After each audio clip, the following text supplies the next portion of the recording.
Government of India जो मोदी सरकार है, खेलों के अंदर हिंदू मुस्लिम लेके आ गई है। अब फिर बांग्लादेश के पाले में गेंद आ जाएगी। मतलब मैं अभी भी कहता हूं कि लोग कह रहे हैं कि आईसीसी के पाले में, आईसीसी के पाले में नहीं है। सारा का सारा खेल अभी भी बांग्लादेश के पाले में रहेगा। 1 महीने का वक्त है। ये इसका तो आईसीसी को बहुत टफ स्टैंस लेना चाहिए मुझे लगता है, और उनको कहना चाहिए कि ये हिंदू मुस्लिम इसके अंदर नहीं हो सकता। हाल ही में बांग्लादेश की औकात इतनी बढ़ गई भाई कि वो बीसीसीआई और बीसीसीआई के बहाने पूरे भारत को फिर से समेट दिया। बांग्लादेश ने हाल ही में मना कर दिया है कि वो T20 खेलने भारत नहीं आएगा, T20 वर्ल्ड कप में भारत नहीं आएगा। आप कहेंगे अरे सर हमारा बीसीसीआई तो दुनिया का सबसे बड़ा क्रिकेट बोर्ड है। अब ये सारे शेड्यूल जो है वर्ल्ड कप वगैरह की आईसीसी तैयार करती है, बीसीसीआई तैयार नहीं करती है। अब इंटरनेशनल काउंसिल का क्या इस पर रुख होता है, क्योंकि बांग्लादेश ने इंडिया में खेलने से मना कर दिया कि उनके खिलाड़ियों को बहुत बड़ा खतरा है और वहां खेलने के लिए हम नहीं जाएंगे। इवन बांग्लादेश की सरकार ने भी कह दिया कि हम अपनी टीम को हमारे खिलाड़ियों पर खतरे को देखते हुए हम इसको हिंदुस्तान में नहीं भेजेंगे। लेकिन फिलहाल बीसीसीआई भारत के नाम का तो पूरा लाभ लेता है, भारत की जनता के लिए बढ़िया मैच खिलवाकर पैसे कमाता है, प्राइवेट कंपनी के तरीके से इतना लाभ कमाता है कि वो भारत सरकार के दायरे से ही बाहर चला जाता है। और तो और भारत के खिलाफ जिस किसी देश को प्रदर्शन करना हो वो बीसीसीआई हमारी बेइज्जती वहां से करा लाता है।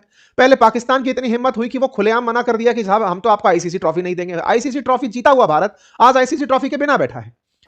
अल्टीमेटली बांग्लादेश ने कह दिया कि हमारे सारे मैचेस श्रीलंका में शिफ्ट किए गए, हम वहां पर खेलेंगे, हम हिंदुस्तान में नहीं खेलेंगे। लेकिन मोदी सरकार की और होम मिनिस्ट्री को जरूरत क्या थी कि हिंदू मुस्लिम को लेकर आए और बांग्लादेश को दुश्मन कंट्री बना के उनके एकमात्र प्लेयर को आप एब्जॉर्ब नहीं कर सकते। शाहरुख खान को उसके लिए गद्दार कह दिया गया।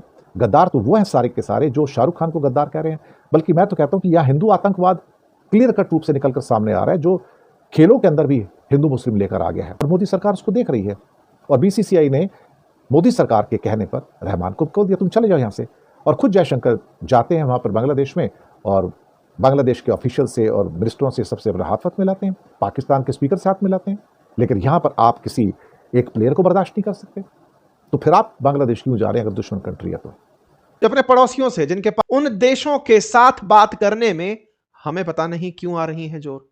हमें समझ ही नहीं आ रहा है कि भारत अपने 2 पड़ोसी मुल्कों को समेट ही नहीं पा रहा है। वो एक तरफ से उठा उठा करके उन लोगों को ले जा रहा है और यहां दूसरी तरफ हमारे पड़ोस के देश बांग्लादेश में पाकिस्तान की वजह से सारा की सारा रायता ढुला पड़ा है।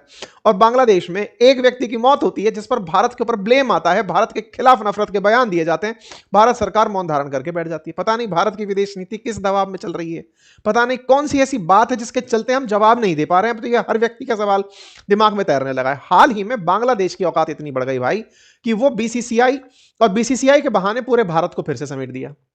बांग्लादेश ने हाल ही में मना कर दिया है कि वो T20 खेलने भारत नहीं आएगा, T20 वर्ल्ड कप में भारत नहीं आएगा। आप कहेंगे अरे सर हमारा बीसीसीआई तो दुनिया का सबसे बड़ा क्रिकेट बोर्ड है। मैं आपको जानकारी में पहले डिस्क्लेमर दे देता हूं, बीसीसीआई भारत नहीं है। बीसीसीआई भारत सरकार को रिप्रेजेंट नहीं करता है, बीसीसीआई स्टेट नहीं है, बीसीसीआई आप और हम नहीं है, वो एक प्राइवेट संस्था है। और वो प्राइवेट संस्था सरकार के किसी भी नियम के द्वारा गवर्न नहीं होती है। वो तमिलनाडु के अंदर कोई रजिस्ट्रेशन एक्ट है उसके थ्रू चली हुई आ रही है। बीसीसीआई पूरी तरह से निजी तरीके से चलती है, कहती है कि मैं जब सरकार से कोई अनुदान ही नहीं लेती तो फिर अनुदान नहीं लेती तो फिर मैं सरकारी नियम क्यों मानूं। ये बीसीसीआई वो संस्था है जो नाम तो भले ही भारत का यूज करती हो लेकिन भारत सरकार के अधीन नहीं आती है। हालांकि भारत सरकार एक एक्ट बना रही है, प्रस्तावित है, जो कि ओलंपिक को भविष्य में क्रिकेट में ओलंपिक में चूंकि क्रिकेट शामिल होना है, इस चलते उस नियम के तहत बीसीसीआई को भी लाने का प्रस्ताव है। लेकिन फिलहाल बीसीसीआई भारत के नाम का तो पूरा लाभ लेता है, भारत की जनता के लिए बढ़िया मैच खिलवाकर पैसे कमाता है, प्राइवेट कंपनी के तरीके से इतना लाभ कमाता है कि वो भारत सरकार के दायरे से ही बाहर चला जाता है। और तो और भारत के खिलाफ जिस किसी देश को प्रदर्शन करना हो वो बीसीसीआई हमारी बेइज्जती वहां से करा लाता है। पहले पाकिस्तान की इतनी हिम्मत हुई कि वो खुलेआम मना कर दिया कि साहब हम तो आपको आईसीसी ट्रॉफी नहीं देंगे। आईसीसी ट्रॉफी जीता हुआ भारत आज आईसीसी ट्रॉफी के बिना बैठा है। क्यों? क्योंकि भारतीय लोग तो इस सेंटीमेंट से चल रहे हैं कि साहब पहलगाम आतंकी हमला तुम लोग कराए, तुम हमारे देश के अंदर इस तरह से भारत के अंदर आतंक फैला रहे हो, हम तो राष्ट्र राष्ट्र खेल रहे हैं और ये लोग क्रिकेट के नाम पर कहते हैं हम तो सरकार नहीं है। अबे सरकार नहीं है तो साफ बोलो कि हमारा अपना निजी के खेल है, जिसको देखना है देखो, नहीं देखो मत देखो। सरकारें खुद अपने तरीके से काम करें, क्रिकेटर्स को जनता का प्रेशर वो फील करना पड़े कि साहब जैसे ये देश को रिप्रेजेंट कर रहे हो, उन्हें बिल्कुल वही सारा सम्मान दिया जा रहा है कि नहीं ये तो देश के खिलाड़ी बिल्कुल वैसे ही जैसे सेना लड़ रही है। अरे सब निजी स्वार्थ के लिए लड़ रहे हैं, फिर तो ये बात हुई। आज के सेशन में आप लोगों को एक जानकारी देने जा रहा हूं और जानकारी यह है कि बीसीसीआई के द्वारा बीसीसीआई ने एक ऐसा फैसला किया जिसके चलते बांग्लादेश क्रिकेट बोर्ड कहता है कि अब हम गुलाम नहीं है, हम नहीं आ रहे भारत खेलने। और भारत के अंदर होने वाले अगले महीने वर्ल्ड कप से उसने इनकार कर दिया कि मैं भारत नहीं खेलूंगा। मुझे किसी न्यूट्रल प्लेस पर लेके जाओ। न्यूट्रल प्लेस की आदत किसने डाली? पाकिस्तान ने। पाकिस्तान जो न्यूट्रल प्लेस मांगा था, क्योंकि कभी भारत मना कर दिया था पाकिस्तान खेलने के लिए। हम बड़े अच्छे लगे यार, कितना अच्छे से भारत ने पाकिस्तान का बायकॉट किया। अरे जब कर ही दिया था तो पाकिस्तान के साथ फिर खेलने काहे गए? कहीं नहीं खेलते। अगर इतना ही था, ये क्या बात हुई? खेलेंगे तो सही लेकिन हाथ नहीं मिलाएंगे, खेलेंगे तो सही लेकिन उसके हाथ से ट्रॉफी नहीं लेंगे। खेलना तो नियमों की पालना करने जैसा है यार। अखंड बेइज्जती कराए फिर रहे हो यार देश की। ये तो वाकई में सीधा संवाद है, ओपन लेटर टू बीसीसीआई और समस्त भारतीय। ये दिमाग से पहले धारण कर लें कि बीसीसीआई भारत नहीं है साहब। बीसीसीआई के अंदर बैठे हुए जो सेक्रेटरी हैं जय शाह, वो अमित शाह जी के सुपुत्र हैं। इस वजह से आप में से बहुत सारे लोग उन्हें भारत सरकार का हिस्सा मान लेते हैं। वो निजी कैपेसिटी में काम कर रहे हैं। जय शाह आईसीसी के चेयरमैन बने हुए हैं, सेक्रेटरी बीसीसीआई हैं, एशिया क्रिकेट काउंसिल के एसीसी के वो प्रेसिडेंट हैं। पद सारे भारी हैं, लेकिन एक बार भी जब भारत का स्टैंड लेने की बात आती है तब वो निजी संस्था की तरह बीसीसीआई बात करती है भाई। और उसके चलते सारा ह्यूमिलिएशन सारे देश की जनता को भुगतना पड़ता है। आपको वाकया बताता हूं, आईसीसी चैंपियंस ट्रॉफी की कहानी आपको याद होगी। India not to play in Pakistan, BCCI ने यह कह दिया था। हमें लगा कि देखिए बीसीसीआई कितना बात अच्छी कर रही है, पाकिस्तान में खेलने से इनकार कर दे रही है। लेकिन बाद में क्या होता है? दुबई जाके खेलाते हैं ये लोग, जाके कहते हैं कि नहीं देश बदल गया, पाकिस्तान से खेलने में बुराई थोड़ी है। पाकिस्तान चैंपियंस ट्रॉफी के लिए नहीं आएगा, पाकिस्तान मना कर दिया। पाकिस्तान ने बायकॉट कर दिया कि तुम्हारे यहां एशिया कप होगा तो हम नहीं आएंगे। हम क्रिकेट सारा खेल रहे हैं, हमारे खिलाड़ी बढ़िया टॉस खेल रहे हैं, टॉस खेल के हाथ नहीं मिला रहे, पाकिस्तान ने हाथ नहीं मिलाएंगे। हाथ ना मिलाने की कंट्रोवर्सी इतनी हाई होती है कि चैंपियंस ट्रॉफी जीतने के बाद भी हम पाकिस्तानियों से अपने हाथ में ट्रॉफी नहीं लेते हैं। पाकिस्तानी उसे उठा के अपने पास ले जाते हैं। बीसीसीआई कहते हैं हम क्या करें, हमारे हाथ में क्या है? अभी चल क्या रहा है ये? पाकिस्तान कह देता है कि 2026 में होने वाले टी20 वर्ल्ड कप है, हम भारत में नहीं खेलेंगे। बीसीसीआई तुम क्या करवा पाए? मतलब तुम भारत के अंदर सेंटिमेंट्स का लाभ लेकर के जनता को तो तुम क्रिकेट खिलाने के लिए, दिखाने के लिए ले आते हो, क्योंकि तुम्हें दर्शक चाहिए, दर्शकों के नाम पर तुम्हें पैसा चाहिए। तुमको विज्ञापन जब आ रहे हैं तो उन विज्ञापनों से तुम्हें बढ़िया मालामाल कंपनी बनना है, क्योंकि जनता के जो इमोशन है राष्ट्र से जुड़े हुए, तुम उन्हें तो पूरी तरह सिंचित कर लो, लाभ कमा लो। लेकिन जब बात देश के बारे में आए कुछ करने की, तब तुम कन्नी काट लोगे। नहीं साहब, हम तो साइड में हैं, हमको तो सब खेलना पड़ेगा क्योंकि नियमों में बंधे हुए हैं। अरे नियमों में बंधे हुए हो तो यार इंसल्ट क्यों करवाते हो मेरे भाई? यहां पर देखो कि टी20 वर्ल्ड कप में पाकिस्तान मना कर दिया हमसे खेलने पर। चलो पाकिस्तान की कहानी, भारत पाकिस्तान के बीच में सीधा झगड़ा है। बांग्लादेश के साथ कौन सा आपने बहस खोल दी उसकी है? बांग्लादेश की तरफ से बयान आ जाता है, वो मना कर दे रहा है कि साहब मैं टी20 वर्ल्ड कप नहीं खेलूंगा भारत में। बोले क्यों? हमारे खिलाड़ी सेफ नहीं है। खिलाड़ी सेफ नहीं है, ये बात कहां से निकल आती है? और इतना ही नहीं, आईसीसी तो तैयार भी हो गया नई डेट देकर के, हाँ ठीक है तुम नहीं खेलोगे, कोई बात नहीं, दूसरी जगह लगा देंगे। तो भाई साहब, जय शाह साहब, आप हमारे देश को रिप्रेजेंट कर रहे हैं, आईसीसी के चेयरमैन हैं, कुछ ऐसा स्टैंड लेते, कुछ तो नियम कानून ऐसे लगाते। कहां खेल हो गया ये? मतलब कहां निजी स्वार्थ बीसीसीआई के देश से ऊपर चले गए? ये सवाल जनता जानना चाहती है, और जनता को जानना चाहिए कि अल्टीमेटली ये खेल हो क्या रहा है। और खिलाड़ी के नाम पर जो बम फूटा वो शाहरुख खान पर फूटा। शाहरुख खान की कहानी क्या, मैं वो भी बता देता हूं। शाहरुख खान आजकल हो गए व्यापारी, बढ़िया इन्होंने एक टीम बना रखी है। जनता के इमोशन इनको समझ में आ चुके हैं कि हाँ साहब को आईपीएल देखना है, आईपीएल के अंदर विज्ञापन आएंगे, हम सब लोग पैसा कमाएंगे। इन्होंने एक कंपनी बना ली। देश में आईपीएल का 19वां सीजन होने जा रहा है 2026 में, जब टी20 वर्ल्ड कप हो जाएगा उसके बाद बढ़िया आईपीएल चलेगा। आईपीएल चलेगा उस समय पर देश के अंदर 10 टीम आईपीएल खेलेंगी, और टीम जब आईपीएल खेलती है तो उसमें दुनिया भर के प्लेयर्स को लाया जाता है और खरीदा जाता है, ताकि हर चीज की एक सुर्खी बने और सुर्खी के साथ आप न्यूज में आ जाओ कि हाँ आप कुछ कर रहे हो। कुल मिलाकर के साहब, अब कहानी निकल कर इनसे आई थी। क्या कहानी थी, मैं वो आपको सारी की सारी कहानी अभी डिटेलिंग में बता देता हूं। फिलहाल के लिए इनका किया हुआ जो काम है ना, वो हम सबके लिए अत्यधिक भारी पड़ रहा है। मैं तो ये कह रहा हूं कि मादुरो जब चिल्ला चिल्ला कर कहता था ट्रंप को कि मैं बैठा हूं, मुझे कुछ करके दिखाओ, भारत को इनके दुस्साहस का कुछ तो ट्रीटमेंट देना चाहिए ना यार। कुछ भी करते चले जा रहे हैं।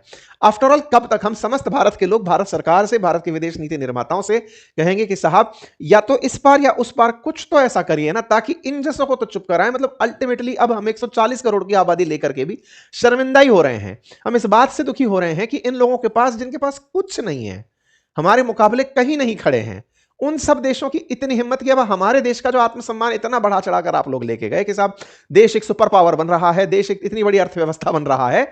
सवाल सीधा है कि इन लोगों का इलाज करिए, अदरवाइज ये सब लोग मोरल डाउन कर रहे हैं। भाई कुछ करिए। मतलब अल्टीमेटली बड़ा सवाल अब भारत सरकार से भी है कि भाई कुछ करिए इन लोगों का। हद ये है कि ये बोल रहे हैं, और अभी उसके कमेंट पढ़ाऊंगा आप लोगों को। मतलब इनके जो नेशनल एडवाइजर, जिनसे अभी मिलकर के हमारे विदेश मंत्री जी चल के आए, वो बयान दे रहे हैं कि अब स्लेवरी के दिन चले गए। गजब आजादी पा गए हैं भारत से, इनका आजादी खत्म नहीं हो रहा है। अभी टी20 भारत खेलने नहीं आएगा, ऐसा इन्होंने कह दिया। आईसीसी क्रिकेट वर्ल्ड कप टी20 खतरे में आ गया है। खतरा नहीं, बहुत बड़े खतरे में आ गया है। हालात कुछ इस किस्म के हो गए कि पाकिस्तान के मैचेस पहले श्रीलंका में सारे हो रहे थे। अब मुस्ताफिजुर रहमान को जब से बीसीसीआई ने निकाल दिया बांग्लादेशी क्रिकेटर होने के नाते, वो भी हिंदू मुस्लिम के चक्कर में, अब लफड़ा पैदा हो गया है यहाँ पर कि श्रीलंका ने अपना बांग्लादेश ने कह दिया कि हमारे 4 मैच जो लीग मैच थे, ग्रुप के मैचेस थे, 7 फरवरी को ये 3 मैच कलकत्ता में है और 1 मैच बम्बई में है। तो 7 मैच को कलकत्ता में वेस्ट इंडीज़ से 7 फरवरी को कलकत्ता में वेस्ट इंडीज़ से, 9 फरवरी कलकत्ता में इटली से, 14 फरवरी कलकत्ता में इंग्लैंड से और 17 फरवरी मुंबई में नेपाल से। उन्होंने मना कर दिया कि हम यहाँ पर नहीं आएंगे मैच खेलने, हम इंडिया नहीं जाएंगे, जो मर्जी हो जाए, हमें डिस्क्वालीफाई करो, कुछ भी करो। हमारे सारे मैचेस आईसीसी से कहा है कि श्रीलंका शिफ्ट करो, हमारी टीम सेफ नहीं है, हमारी सिक्योरिटी बहुत ज़्यादा इस टाइम क्या कहते हैं चिंताएं हैं हमारी, और उनको मारा जा सकता है इंडिया में। अब ये तो बड़ा इल्ज़ाम भी है, लेकिन भारत ने जिस ढंग से रहमान को बेइज्जत करके बाहर निकाला है आईपीएल से, ये हिंदू मुस्लिम करके, तो ये अपने आप में पहली बार गवर्नमेंट ऑफ इंडिया जो मोदी सरकार है, खेलों के अंदर हिंदू मुस्लिम लेके आ गई है। अब ये इसका तो आईसीसी को बहुत टफ स्टैंस लेना चाहिए मुझे लगता है, और उनको कहना चाहिए कि ये हिंदू मुस्लिम इसके अंदर नहीं हो सकता। एक बार अगर आपने अलाउ किया आईपीएल के अंदर किसी को, तो फिर आप उसको वापस नहीं कर सकते और आपको उसको खिलाना पड़ेगा। अब ये सारे शेड्यूल जो हैं वर्ल्ड कप वगैरह की आईसीसी तैयार करती है, बीसीसीआई तैयार नहीं करती है। अब इंटरनेशनल काउंसिल का क्या इस पर रुख होता है, क्योंकि बांग्लादेश ने इंडिया में खेलने से मना कर दिया कि उनके खिलाड़ियों को बहुत बड़ा खतरा है और वहाँ खेलने के लिए हम नहीं जाएंगे। इवन बांग्लादेश की सरकार ने भी कह दिया कि हम अपनी टीम को हमारे खिलाड़ियों पर खतरे को देखते हुए हम इसको हिंदुस्तान में नहीं भेजेंगे। अल्टीमेटली बांग्लादेश ने कह दिया कि हमारे सारे मैचेस श्रीलंका में शिफ्ट किए जाए, हम वहाँ पर खेलेंगे, हम हिंदुस्तान में नहीं खेलेंगे। लेकिन मोदी सरकार की और होम मिनिस्ट्री को ज़रूरत क्या थी कि हिंदू मुस्लिम को लेके आए और बांग्लादेश को दुश्मन कंट्री बना के उनके एकमात्र प्लेयर को आप एब्जॉर्ब नहीं कर सकते। शाहरुख खान को उसके लिए गद्दार कह दिया गया। गद्दार तो वो हैं सारे के सारे जो शाहरुख खान को गद्दार कह रहे हैं, बल्कि मैं तो कहता हूं कि यहाँ हिंदू आतंकवाद क्लियर कट रूप से निकलकर सामने आ रहा है, जो खेलों के अंदर भी हिंदू मुस्लिम लेकर आ गया है। अभी तक खेलों में हिंदू मुस्लिम नहीं था, लेकिन इस समय हिंदू मुस्लिम भी आ गया और मोदी सरकार उसको देख रही है। और बीसीसीआई ने मोदी सरकार के कहने पर रहमान को बोल दिया तुम चले जाओ यहाँ से, और खुद जयशंकर जाते हैं वहाँ पर बांग्लादेश में और बांग्लादेश के ऑफिशियल से और मिनिस्टरों से सबसे अपना हाथ वक्त मिलाते हैं, पाकिस्तान के स्पीकर से हाथ मिलाते हैं। लेकिन यहाँ पर आप किसी एक प्लेयर को बर्दाश्त नहीं कर सकते, तो फिर आप बांग्लादेश क्यों जा रहे हैं अगर दुश्मन कंट्री है तो? मुझे लगता है कि मोदी कंफ्यूज भी हैं और मोदी ने भारत की इज्जत को भी डाउन किया है। एक किस्म से कहा जाए तो Modi has damaged the institutions of sports in this country while introducing the communalism into the sports in this country. अब गेंद जो है आईसीसी के पाले में है, लेकिन अब पूरे इन सब दायरे में हम देख रहे हैं क्रिकेट मैच और ये खेल भी आ गया। आना था अर्पिता, जिस तरह से कल इंडिया की तरफ से रिएक्शन आया, तो वो बांग्लादेश की सरकार के साथ इंडिया के वो ताल्लुकात तो अच्छे नहीं है। और उनकी सरकार ने क्या किया, उनकी सरकार ने बांग्लादेश क्रिकेट बोर्ड को उस आग में धकेल दिया है। बड़ी सिंपल सी बात है, अंग्रेजी की कहावत है don't chew more than what you can digest, उतना चबाइए जितना आप हजम कर सकते हैं। ये पाकिस्तान होता, मैं आपको एक हाइपोथेटिकल एग्जांपल देता हूं, ये पाकिस्तान होता, पाकिस्तान थ्रेट करता कि हम नहीं खेलेंगे आईसीसी वर्ल्ड कप और हमारे मैचेस को आप शिफ्ट कीजिए, तो आईसीसी सोचता, क्योंकि पाकिस्तान कहीं ना कहीं आईसीसी की मजबूरी है। इंडिया पाकिस्तान मैच जो है उस पर रेवेन्यू टिका होता है, ये बांग्लादेश है। अब बांग्लादेश अगर ये कहता है कि हम नहीं खेलेंगे वर्ल्ड कप अगर हमारे मैचेस शिफ्ट नहीं हुए, तो यकीन मानिए बांग्लादेश इस वर्ल्ड कप से बाहर हो सकता है। मैं ये आपको सीधी सी बात कहूं, बांग्लादेश इस वर्ल्ड कप से बाहर होगा। अब बांग्लादेश क्रिकेट बोर्ड जो है वो अफोर्ड नहीं कर सकता आईसीसी या फिर बीसीसीआई से लड़ाई, क्योंकि उनके पास पैसे नहीं है, वो जमीन पर आ जाएंगे, उनकी क्रिकेट जो है बर्बाद हो जाएगी। बट दिक्कत वहां पर क्या है, वहां पर इंटरिम गवर्नमेंट है और गवर्नमेंट ने ये कहा है कि आप कीजिए, तो आपको करना पड़ेगा। लेकिन जैसे आपने कहा 1 महीने का वक्त है अर्पिता, ये कोई गली मोहल्ले की युग स्पोर्ट्स की टूर्नामेंट नहीं है कि चलो यार एक काम करते हैं अगले संडे खेल लेंगे, इस संडे तो वहां पर किसी और का मैच है। मैचेस शिफ्ट नहीं होंगे, आईसीसी ड्यू डिलीजेंस करेगा, आईसीसी कहेगा ठीक है आपकी सिक्योरिटी का थ्रेट है, हम एक रेकी के लिए टीम भेज देते हैं, उसमें आप हो सकता है बांग्लादेश की मैनेजमेंट के लोग भी डाल दें। फिर उसके बाद ये कहा जाएगा नहीं यहां पर तो सब कुछ है, आपको सिक्योरिटी मिलेगी। अब फिर बांग्लादेश के पाले में गेंद आ जाएगी। मतलब मैं अभी भी कहता हूं कि लोग कह रहे हैं कि आईसीसी के पाले में, आईसीसी के पाले में नहीं है, सारा का सारा खेल अभी भी बांग्लादेश के पाले में रहेगा। 1 महीने का वक्त है, अब पता नहीं इस 1 महीने में क्या होता है, लेकिन अगर बांग्लादेश अड़ा रहा कि हमें श्रीलंका में ही हमारे मैचेस कराए जाएं, ऐसा होगा नहीं अर्पिता, क्योंकि आप इंडिया होस्ट है, श्रीलंका को होस्ट, अपना हाइब्रिड मॉडल पाकिस्तान के मैचेस, बट बांग्लादेश के मैचेस का मतलब है कि 3 और टीमें फिर वहां जाएंगी, ऐसा नहीं होगा। सो बांग्लादेश ने क्योंकि उनकी सरकार इसके अंदर कूदी है, अब उनकी सरकार और भारतीय सरकार के अगर ताल्लुकात अच्छे होते तो शायद ये मसला सुलझा लिया जाता। बट अब उनकी गवर्नमेंट भी अगर पूरा कहते हैं ना कि लड़ना चाहती है और पंगा लेना ही चाहती है, सो इस लड़ाई में हार बांग्लादेश और बांग्लादेश क्रिकेट की होगी। ठीक है, बहुत बहुत शुक्रिया आपका तमाम जानकारी के लिए। इस एक महीने में जो आप कह रहे हैं उस पर नजर रहेगी और आप कह रहे हैं अभी भी जो बॉल है वो बांग्लादेश के ही कोर्ट में है। जी हाँ दोस्तों, आपने वीडियो में देख ही लिया किस तरह भारतीय मीडिया चीख चला रहा है जब से बांग्लादेश ने भी कह दिया कि हम भी जो है ना पाकिस्तान की तरह श्रीलंका में T20 वर्ल्ड कप खेलेंगे, इंडिया में हम नहीं खेलने जाएंगे। आज के लिए इतना ही दोस्तों। अगर मज़ीद इस तरह की रिएक्शन वीडियो आपने देखनी है तो हमारे चैनल क्रिकेट4 को सब्सक्राइब कर लें और वीडियो के नीचे कमेंट सेक्शन में आपने ज़रूर बताना है कि क्या बांग्लादेश को T20 वर्ल्ड कप भारत में जाकर खेलना चाहिए या नहीं। इंशाल्लाह मिलते हैं किसी नेक्स्ट वीडियो में, तब तक के लिए अल्लाह नेगबान।